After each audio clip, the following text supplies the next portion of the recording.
구약 807페이지에 있습니다.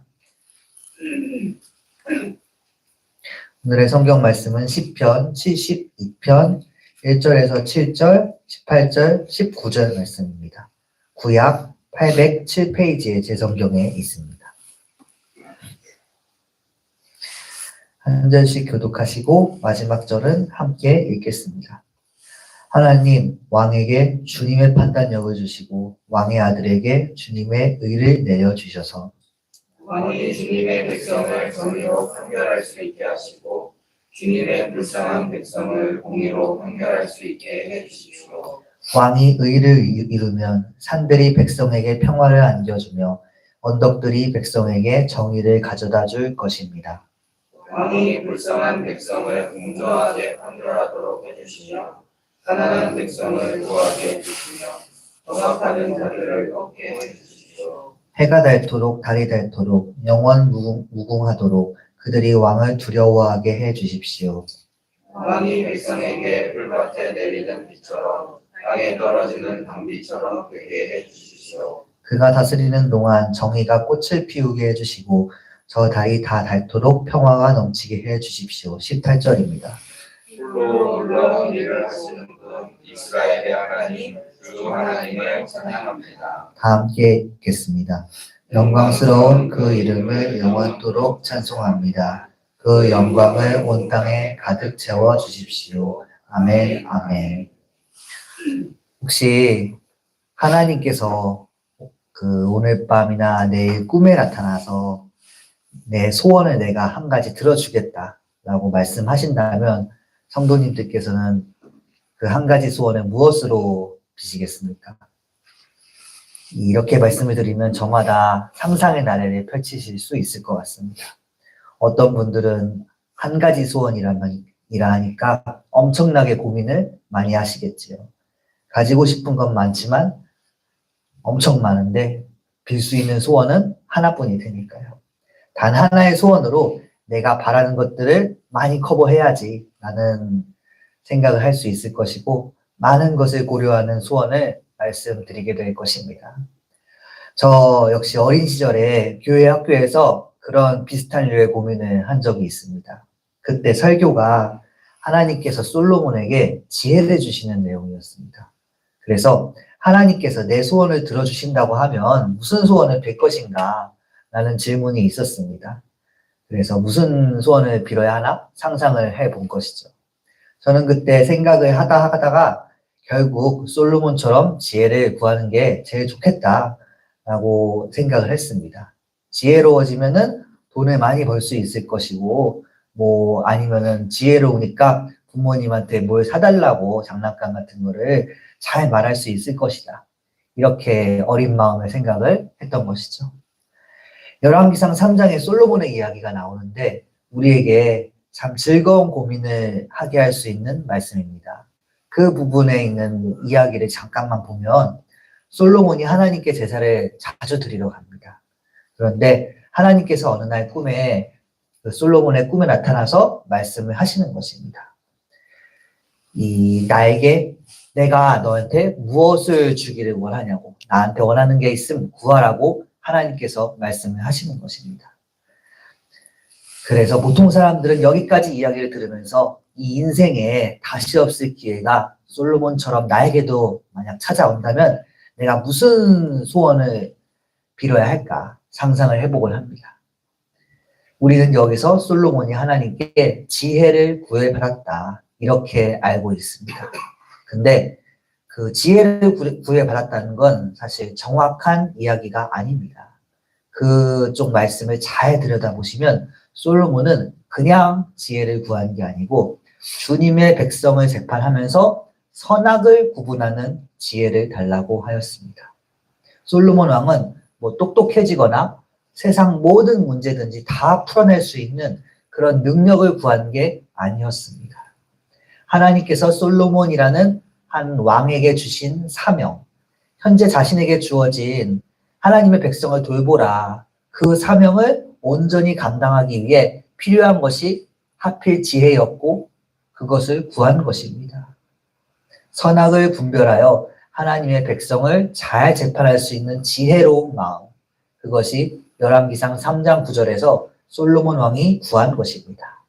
그렇게 해서 솔로몬 왕은 하나님께서 하나님께 구한 것을 받았고, 시련이 왔을 때 왕으로서 진실을 꿰뚫을 수 있는 판결을 내리게 된 것입니다. 그 때문인지 이스라엘 왕 중에서 가장 지혜롭다, 그런 타이틀은 솔로몬 왕에게서 떼놓을 수 없는 별명일 것입니다. 오늘 우리가 방금 읽은 시편 본문 말씀은 이런 방금 말씀드린 일화와 사명감을 가진 솔로몬 왕을 위한 기도라 볼 수 있습니다. 이 말씀을 누가 썼는지는 확정할 수 없습니다. 20절 보면 다윗이 썼다 하는데 형식은 완전히 솔로몬 왕이 쓴 형식이거든요. 어찌되었든 다윗과 솔로몬 둘 중 한 명이 썼을 것이다, 그렇게 보면 되겠습니다. 중요한 건 누가 썼는지가 아닙니다. 이 말씀은 왕이 자기 자신을 축복하며 간구하는 기도입니다. 1절에 보면 왕에게 판단력을, 아들에게 의의를 내려달라고 하고 있습니다. 2절에서는 주님의 백성이 판결할 때 정의와 공의로 판결하게 해달라 하고 있습니다. 저는 이 1절, 2절 말씀을 보면서 한 나라에 있어서 그 리더, 위정자가 얼마나 중요한가, 그것을 느낄 수 있었습니다. 분명히 이 말씀은 왕을 위한 중보 기도입니다.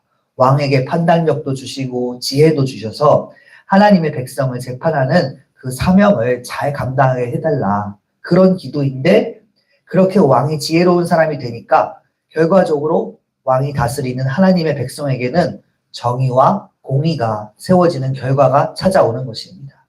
그 결과가 3절에서 말하고 있습니다. 직접적으로 말하고 있는데요. 3절 말씀은 함께 읽어보겠습니다.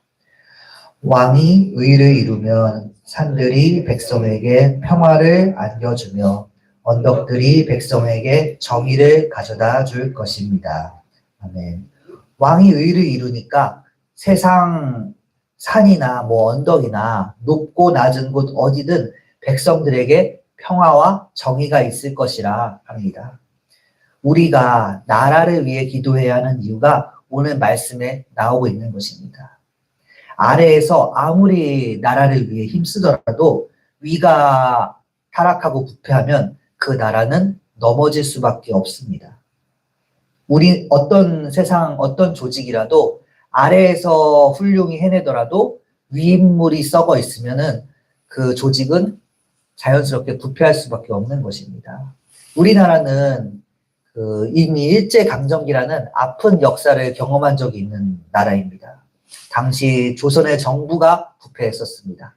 그래서 아래에서 반란이 일어나면 청나라 같은 외세의 힘을 빌어서 진압을 하려 했었고, 그렇게 나라로 끌어들인 외세가 나라를 삼키려고 하니까 또 다른 외세를 부르려고 하고, 러시아 같은 그렇게 수치스러운 행동을 반복을 하다가 끝끝내 나라가 식민지가 되었었습니다.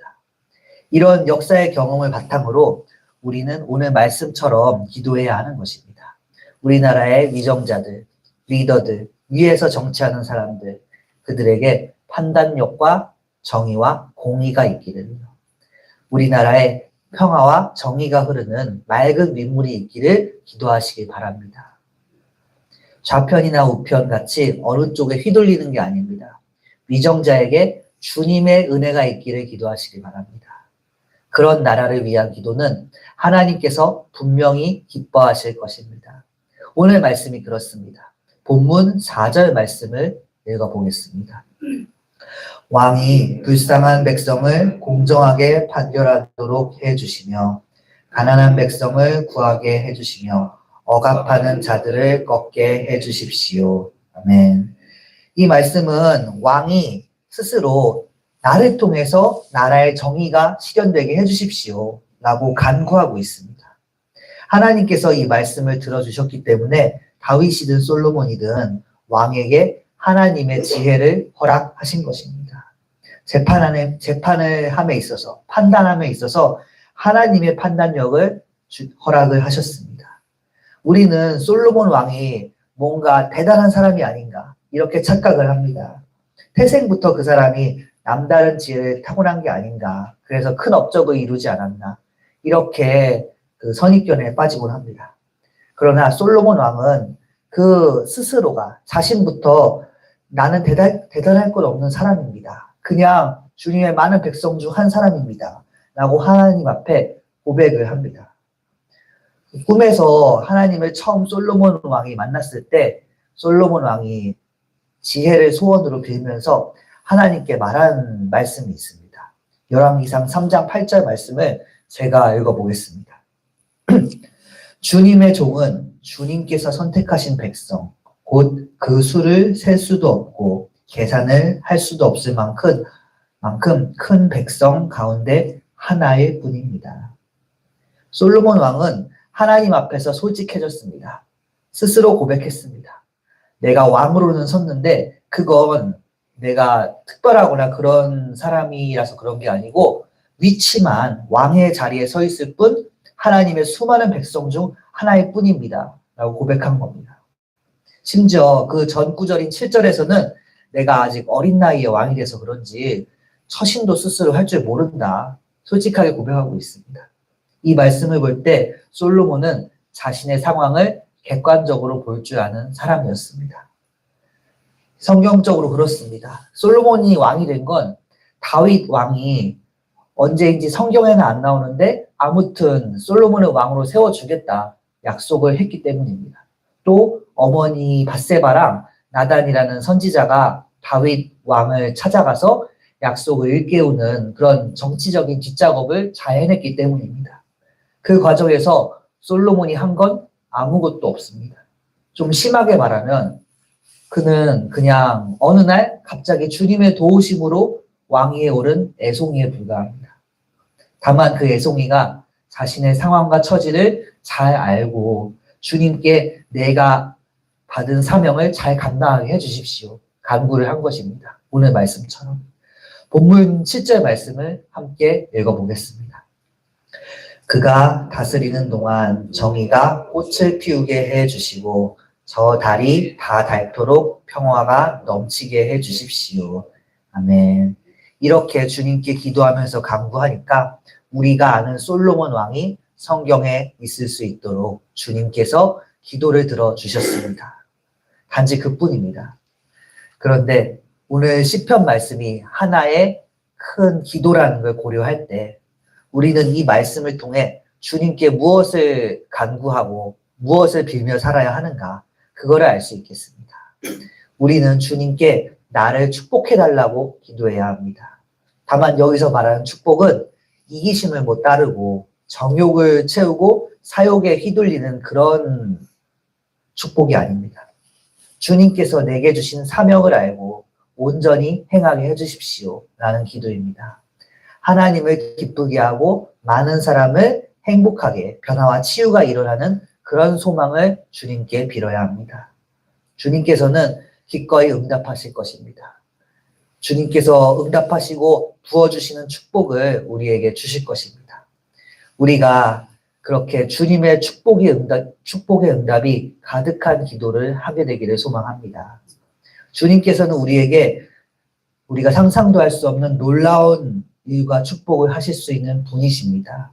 그걸 믿고 주님께 이기심이 아닌 사명을 바라는 우리가 되길 바랍니다. 본문 18절 말씀을 함께 읽어보겠습니다. 홀로 놀라운 일을 하시는 분, 이스라엘의 하나님, 주 하나님을 찬양합니다. 아멘. 말씀처럼 주님께서는 놀라우신 분입니다. 우리가 상상도 못할 일을 하시는 분이죠.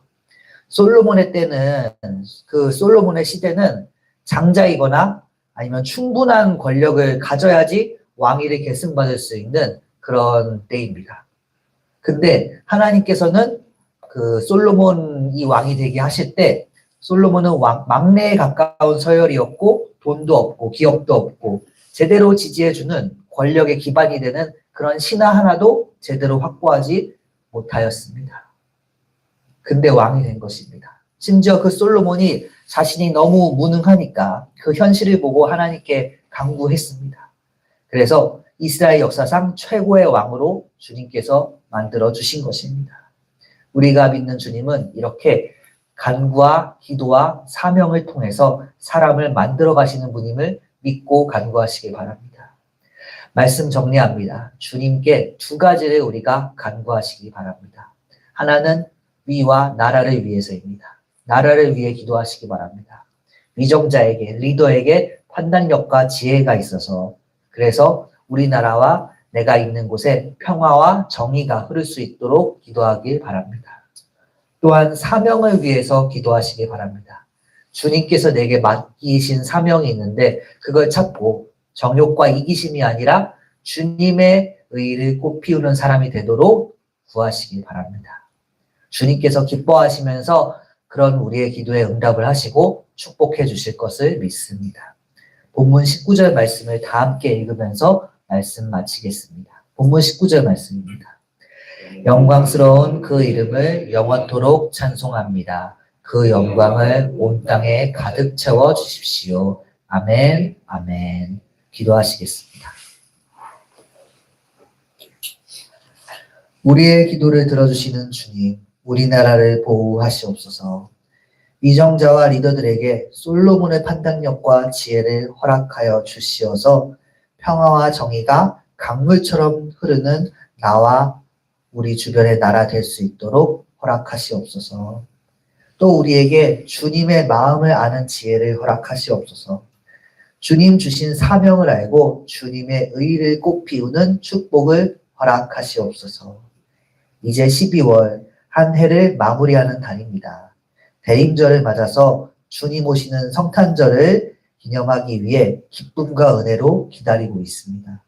모든 연말 모임 가운데 주님의 기쁨과 코이노니아가 행복의 교제가 있게 하여 주시옵소서.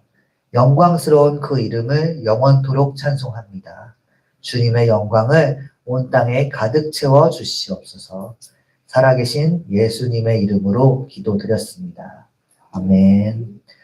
하늘에 계신 우리 아버지여, 이름이 거룩히 여김을 받으시오며 나라가 임하시오며 뜻이 하늘에서 이루어진 것 같이 땅에서도 이루어지이다.